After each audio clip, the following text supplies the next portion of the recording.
അക്ഷരങ്ങൾ അച്ചടിച്ചു കൂട്ടിയ പുസ്തകത്താളിൽ നിന്നും നീ പഠിച്ച ഇന്ത്യയല്ല, അനുഭവങ്ങളുടെ ഇന്ത്യ.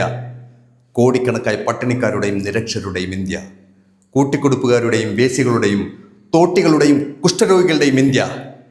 ജഡ്ക വലിച്ചു വലിച്ച് ചുമച്ച് ചോര തുപ്പുന്നവൻ്റെ ഇന്ത്യ. ഒരു നേരത്തെ ഭക്ഷണം വയറു നിറച്ച് വാരിയുണ്ണാൻ വക തേടി സ്വന്തം ഗർഭപാത്രം വരവേൽക്കുന്ന അമ്മമാരുടെ ഇന്ത്യ. വളർത്തു നായ്ക്ക് കൊടുക്കുന്ന ബേബി ഫുഡിൽ കൊഴുപ്പിന്റെ അളവ് കൂടിപ്പോയതിനും ഭർത്താവിനെ ശാസിച്ച് അത്താഴപ്പട്ടിണിക്കിടുന്ന കൊച്ചമ്മമാരുടെ ഇന്ത്യയല്ല. ഇന്നലെ നീ അപമാനിച്ച് ചാട്ടിയിറക്കി വിട്ടില്ലേ?